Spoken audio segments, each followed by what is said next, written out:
12월 초까지는 제 민주당이 있을 것인가 나갈 것인가를 정할 겁니다. 그게 정해져야 그 다음에 선택이 어떻게 할 것인지도 생각을 할 수 있지 않겠습니까? 이상민 의원은 이제 좀 정치적으로 바른 방향으로 가는데 좀 도움이 됐으면 하지만 그건 제가 결정할 일은 아니고요. 이상민 그 의원께서 결정할 일입니다.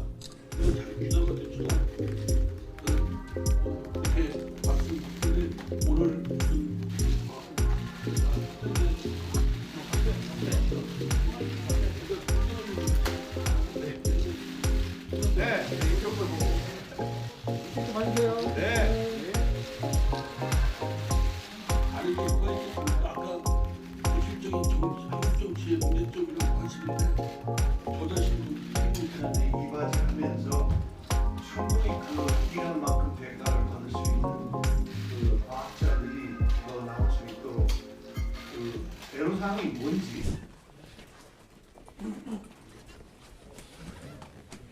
예, 그러면 저희가 국민의힘 혁신위원회에서 이상민 민주당 국회의원을 모시고 대한민국 정치의 고질적인 문제점이 무엇이고 그와 관련된 본인의 견해가 무엇인지 얘기를 들었는데 일단 이상민 의원님으로부터 본인이 오늘 말씀해 주신 요지를 포함해서 기자들 질의응답을 받는 시간을 갖도록 하겠습니다.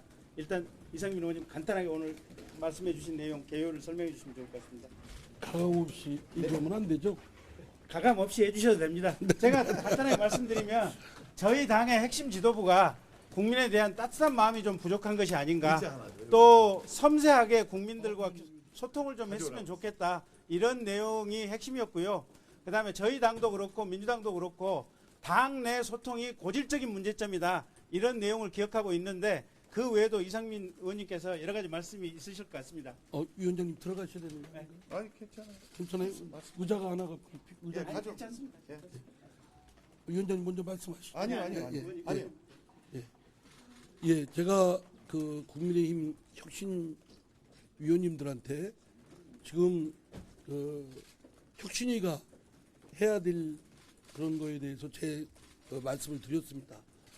대통령도 그렇고 국민의힘도 그렇고 또 특히 혁신위원회도 그렇고 하고 싶은 것보다 할 수 있는 것부터 하시라. 정이 많고 뭐 많은 얽히고 설켜 있는 이런 것들부터 다루면 오히려 좌초당하고 소모적인 그에 빠질 수가 있다.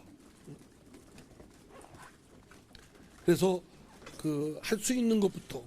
근데 할 수 있는 것이 어쨌든 지난 강서구청장 보궐선거에 드러난 국민의 민심은 그 윤석열 대통령에 대한 평가와 또 집권 여당인 국민의힘에 대한 평가가 여실히 드러난 거였기 때문에 대통령도 그 직후에 말씀했듯이 국민들의 말은 무조건 옳다. 또 국민의힘도 그런 공개적으로 언동은 그렇게 하지만 실제로 국민 앞에 그 무릎을 꿇는 자세를 보여야 된다. 그 무릎을 꿇는 건 물리적으로 국민 앞에 무릎을 꿇으라는 뜻이 아니고 윤석열 대통령이 지금 한 1년 6개월 동안 했던 국정기조, 그중에 국민의 민심을 위반할 만한 것들 또는 국민의 민심에 정면으로 맞서는 그런 것들, 그래서 거칠고 오만하고 또 차갑게 느꼈던 부분에 대해서 좀 다시 보완하고 또 앞으로의 국정은 보다 부드럽게 섬세하게 따뜻하게 그런 리더십을 보여주셔야 된다. 그런데 그 역할을 하려면 그것 또한 쉬운 일이 아니기 때문에 제가 이뇨한 위원장님하고 혁신위원님들한테 아주 대통령의 그 심기도 건들지 않으면서 대통령하고 정말 대통령이 내 편이다 이런 생각이 들게끔 하면서 아주 기술적으로 대통령의 마음을 움직여야 된다. 왜냐하면 지금 엄연히 지금 대한민국의 대통령이기 때문에 국정의 전체 한국 정치를 이끄는 그런 최고의 리더이기 때문에 그분이 올바른 마음에 또 올바르게 잘 국민들을 정중하고 겸손하게 이렇게 모실 수 있는 리더십이 필요하다고 생각됩니다. 또 집권 여당인 국민의힘도 그 지금까지 윤 대통령 말이라면 아무 소리도 못하는 또는 그냥 대통령실만 바라보는 이런 상황을 넘어서서 이제는 다양하게 여러 비판적인 목소리도 나오고 할 수 있게끔 국민의힘의 그런 여건 조성을 해야 된다. 결국 그거는 지도부가 그렇게 하도록 그런 것들이 필요하고 그 외에 뭐 여러 가지 저항이 많고 이런 것들은 필요하더라도 좀 숨을 고르면서 뒤에 밀어서 하셔야 2개월 동안 지금 활동 기간이 2개월이시죠? 네. 예. 지금 1개월 지났잖아요. 그렇죠? 한 달 지났어요. 예, 그러니까 벌써 이제 한 달밖에 안 남은 그 제약된 조건에서 할 수 있는 것을 그 가시적 성과를 내야 되기 때문에 말씀드린 대로 그런 것들을 좀 해서 대통령이 국민들께 따뜻하고 부드러운 대통령으로서 모습을 좀 이렇게 직접 보여주는 그래서 윤석열 대통령이 정말 확 달라졌네 이런 생각이 들게끔 그래서 국민 전체에 따뜻한 기운이 스며들고 또 뭔가 다른 이견이 있고 다른 거에 대한 좀 포용성 있는 관대함이 사회에 스미도록 리더로서 좀 그 역할을 해주십사. 그걸 위원장님이 또 대통령하고 한 라인을 통해서 그냥 아주 지겹도록 만나셔야 된다고 생각합니다. 뭐 위원장님께서는 뭐 조심스러운 부분도 있지만 저는 하여튼 후계자로서 그런 말씀을 드렸습니다. 저는 오늘 제일 크게 배운 것은 국민 눈높이에 꼭 내려와야 된다는 그런 말씀을 하셨고 오늘 또 정말 가서 새겨들을 내용은 사실 이념과 사상이 두 당 사이에 그렇게 크지 않다. 크지 않고 그거를 좀 넘어서서 제가 지금까지 주장했던 정쟁을 좀 그만하고 대한민국을 위해서 두 당이 다 좀 잘했으면 좋겠다는 너무나 좋은 소중한 말씀 주셨고요. 그 다음에 이제 경선에 있어서 아무리 룰을 잘 만들어도 그 룰이 결국 뭐랄까요, 피해 나가는 경우들이 많다고 말씀을 하셔서 여러분 저도 말씀드렸지만 오픈 프라이머리 정신으로 국민한테 그것도 물어서 경선을 하는 것이 좋다는 아주 큰 걸 오늘 깨닫고 배웠습니다. 국민한테 묻자 경선도 이상입니다. 네. 위원장님이 이미 혁신안으로 말씀을 이제 하셨다고 하는데 저도 적극적으로 찬동을 합니다. 왜 국민을 믿고 그 폐쇄된 오픈 프라이머리가 아니라 완전 개방된 이 오픈 프라이머리로 공천을 하면 뭐 이런저런 얘기가 나올 수가 없습니다. 그러나 민주당도 뭐 말하기를 시스템 공천이 제도가 됐다라고 하지만 지난 21대 국회 끝나고 저도 경선을 했습니다만 저는 천신만고 끝에 경선을 통과를 했습니다만 다른 지역의 경우를 다른 의원의 경우를 내 보니까 진짜 엉망진창인 곳이 많았습니다. 제가 그거를 뚜렷하게 증거로서 대지는 못하지만 나중에 풍문으로 들은 바에 따르면 이 정도였나? 그리고 그 장난질을 하려면 지금의 제도에서도 뭐 국민의힘이든 민주당이든 장난질을 할 수 있는 공간은 너무 많습니다. 그러느니 좀 위원장님께서 말씀하신 그 오픈 프라이머리 완전 개방 오픈 프라이머리를 통해서 그 지역 주민 또 국민들이 선택할 수 있게끔 그걸 하면 최소화될 수 있다. 장난질을 또 당 지도부나 권력자에 의해서 좌지우지되는 것을 어느 정도는 제동을 걸 수 있는 제도다라고 하는데 뜻을 같이 했습니다. 그리고 하나 덧보태면 국민들이 갈망하시는 건 상식의 정치입니다. 그냥 국민들이 알고 있는 커먼센스, 상식에 맞게끔 하면 되는데 그거에 반하는 반상식, 물상식, 모렴치, 심지어 뭐 후한무치, 버티고 우기고 딱 잡아떼고 그리고 그러다 보면 상대한테 뒤집어 씌우고 이런 게 그냥 아주 그냥 거의 보편화되어 있는 이 상황에 국민들이 분노를 하고 계시는 겁니다. 이거에 대해서 우리 국민의힘 혁신위에서 그 상식의 정치가 복원될 수 있도록 그걸 될 수 있도록 좀 이렇게 많은 노고를 해주십사 당부 요청 말씀을 드렸습니다. 혹시 질문 있으시면 받겠습니다. 혹시 그 위원장님한테 질문 하나 드리고 싶은데 오늘 이제 보도된 그 인터뷰 기사에서는 나라님이라고 해서 이제 머리 위에 올려두지 말라 이런 취지로 말씀하셨는데 아, 오늘 그건 의원님 말씀해주신 건 이제 사실 그거는 네. 제가 어린 시절에 온돌방에서 그 대통령을 나라님이라고 부른 그 언어지요. 거기에 뭐 대단한 그 의미를 부여하는 것은 아니 대통령님이죠. 아니 우리가 대통령실에서 나왔던 사람들 다 공개 경쟁하자고 얘기할 거 다 하고 있지 않습니까 보면. 그런데 김기현 대표가 여야 막론하고 사람을 모으자 이 텐트로 제시했는데 어떻게 생각하시는지 궁금합니다. 김기현 대표는 지금 당 안에서도 굉장히 잡음이 많은 분들에 대해서도 다 영입해서 다 역할을 주자 이렇게 지난번에 최근에 만날 때 말씀하셨어요. 놀랍게도 굉장히 포용적이에요. 절대 저도 그렇게 시작했고 계속 그런 스탠스를 갖고 있는데 김기현 대표도 역시 마찬가지입니다. 그 점에 있어서는. 오늘의 이제 새로운 뉴스는 우리 장관님들이 이제 조금씩 그 뭐라 그럴까요? 저는 의사이기 때문에 이 혁신을 산통으로 봅니다. 이제 조금씩 고민하기 시작한 거에 참 저로서는 긍정적인 거라고 생각하고 두 분 뭐 절대 제 이름 거명 안 합니다. 두 분이 조금 말씀을 주셨죠. 굉장히 거기에 기대를 하고 기다리고 있습니다. 위원장님 오늘 김기현 대표가 자기 지역구 출마하는 것도 검토하겠다고 이렇게 말씀하셨는데 그건 좀 어떻게 보시나요? 저는 오늘 어른한테 배우러 왔는데 될 수 있으면 우리 이상민 의원님께 좀 질문을 좀 돌려주시면 고맙겠습니다. 지지도가 이묘한 위원장님에 비해서 제가 현격하게 떨어져서 그런 거니까. 그러면 의원님께 질문 드릴게요. 아까 모두 발언에서 경선 과정에서 장난질이 있었다 이런 얘기를 계속 하셨는데 구체적으로 그게 어떤 건가요? 예? 경선 과정에서 장난질이 있었다 이런 걸 계속 언급하셨는데 뭐 그거는 이제 저한테 따로 전화 주셔서 말씀을 드릴게요. 뭐 구체적인 사례들은 여러 가지 예를 들 수가 있습니다. 예, 뭐 그거는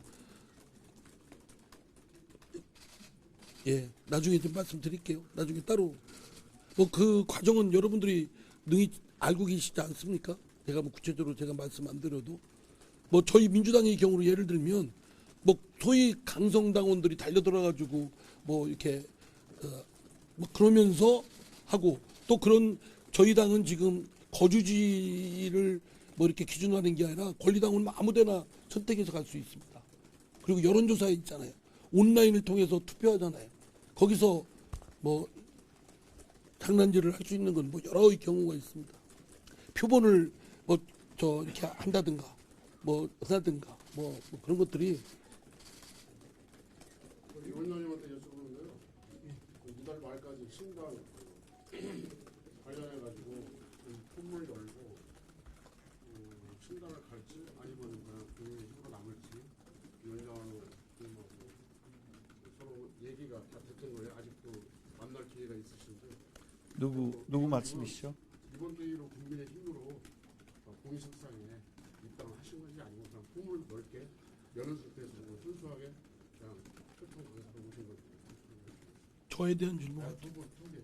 위원장님은 이준석 신당 관련해가지고 이달 말까지. 저는 아직까지도 이준석 전 대표가 들어와서 안에서 비판하고 안에서 우리와 토론하고 또 큰 역할이 있다고 생각합니다. 아직도 포기하고 있지 않고 신당에 대해서는 본인도 여러 차례 말씀드렸는데 본인한테도 안 좋은 거고 우리한테도 안 좋은 거고 서로 안 좋은 거로 생각합니다. 아직도 미련이 있습니다.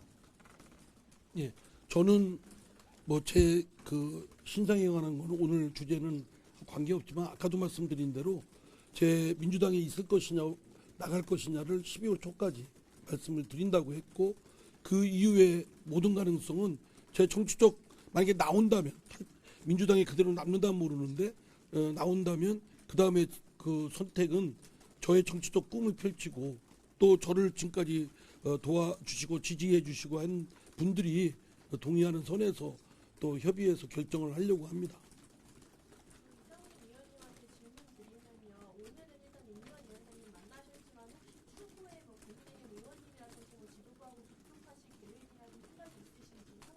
저는 경계 없이 이 담벼락 있는 걸 제일 싫어합니다. 담벼락을 좀 만나고 그래서 아까도 말씀드렸지만 평소에도 국민의힘 의원들 앞에서 발제하고 토론하고 싶었어요.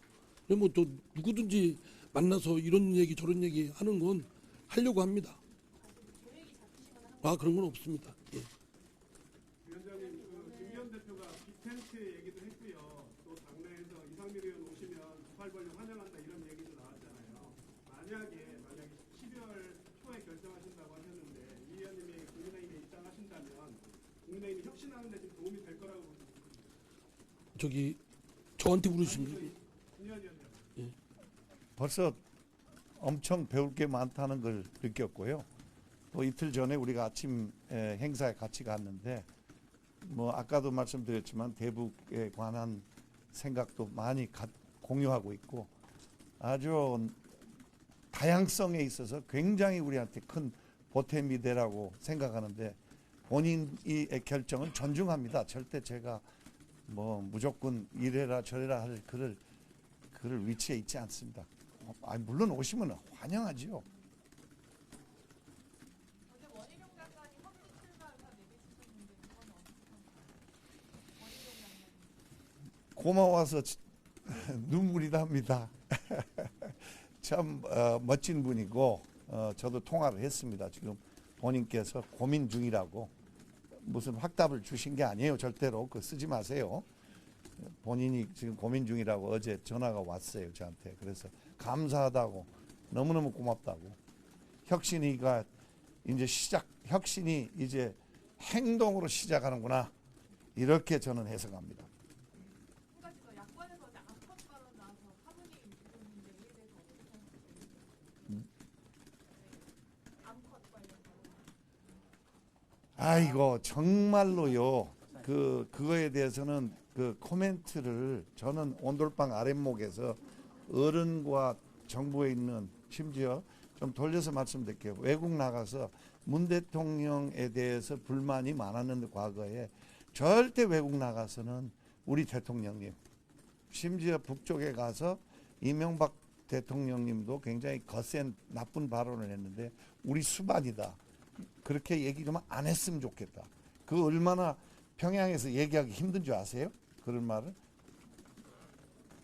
짧게 질문 좀 드릴게요. 민주당보다 국민의힘이 국민의 뜻에 맞게 이렇게 선대할 가능성이 좀 크다고 보시나요? 뭐 비교를 한다는 건 그렇고 저는 지금 제가 속한 더불어민주당에서 그동안 아주 오랫동안 줄곧 더불어민주당의 결함 또 이런 한계 이런 거를 좀 뜯어고치고 바로 세우고 건강한 또 국민들로부터 지지와 또 신뢰를 받는 정당으로 함으로써 그 당 민주당을 통한 저 정치적 꿈을 이루고자 했습니다. 그래 했는데 뭐 그걸 가능성이 거의 없고 저의 공간도 없고 너무나 숨막힐 상황이었습니다. 국민의힘 혁신위원회에서 국민의힘은 아니지만 혁신위원회에서 저 같은 사람을 불러서 저로부터 제가 갖고 있는 뭐 얕은 경험이나마 듣고자 하는 점에 저는 희망을 들어봤습니다. 이런 것들이 좀 이런 문화가 확산되고 상대방의 얘기를 듣고 이견이 있다 하더라도 그리고 그러면서 서로 공통점 같은 거는 좀 이뤄내고 틀린 건 틀린 대로 밀어내고 따로 또같이의 그런 마음으로 이렇게 정치권이 업그레이드가 됐으면 좋겠다. 그런 점에서 국민의힘의 우리 위원장님이 이끄시는 혁신위원회에 상당한 희망과 기대를 갖고 있습니다. 이건 뭐 저만 그런 것이 아니고 국민들 일반이 혁신위원회가 잘 해서 성공을 하기를 바라는데 워낙 기간도 촉박하고 또 주어진 여건도 만만치 않고 그러나 그럼에도 불구하고 위원님들이 스트레스 받지 마시고 너무 조급증에 이렇게 휩싸서 강박증에 휩싸이지 마시고 하여튼 넉넉하게 이런 거를 잘 밑돌 놓듯이 디딤돌을 놓듯이 하시면 훗날 아주 좋은 역사적 평가를 받으실 거다 생각합니다. 오늘 따뜻하고 훈훈한 정을 느끼고 갑니다. 저 한 가지 이제는 마치겠습니다. 감사합니다. 한 가지 질문만 드릴게요. 박사님 마지막 질문만 하나만 다 봐주세요. 함께 네. 언론 대동네 기대경 기자라고 합니다. 네. 그 대통령 말 한마디로 예산이 대폭 삭감됐잖아요. 그래서 오늘 간담회를 통해서 거버넌스 체계를 좀 개선하신다고 했는데 어떤 방향성을 갖고 계신지, 그리고 예산안에 대해서는 어떻게 방향성을 갖고 계신지, 그리고 또 거버넌스 문제는 여러 정권에서 계속 언급이 됐는데 실행까지는 가지 못했거든요. 그 실행을 약속하실 수 있는지 말씀. 저는 오늘 R&D에 대해서 배우러 왔어요. 그리고 삭감된 거에 대해서는 어떤 근거에 의해서 병원에서 보면은 저는 R&D는 잘 모릅니다. 의사들 R&D에 대해서는 조금 알지만 병원에서는 많은 그 낭비가 있고 또 뭐랄까요, 꼭 필요한 게 있고 그걸 어떻게 가려야 되는 건지, 그 R&D에 그 삭감돼서는 안 될 거이 뭐고, 또 어떤 경우에 계속 R&D가 늘어났는데 정부마다 늘어났는데 좀 이 평가에 어떻게 효율적으로 할 건지 오늘은 배우러 왔습니다. 그거에 대한 결론을 지러 오지 않았습니다. 예, 그러면 예, 질문 감사합니다. 마치도록 하겠습니다. 예, 감사합니다.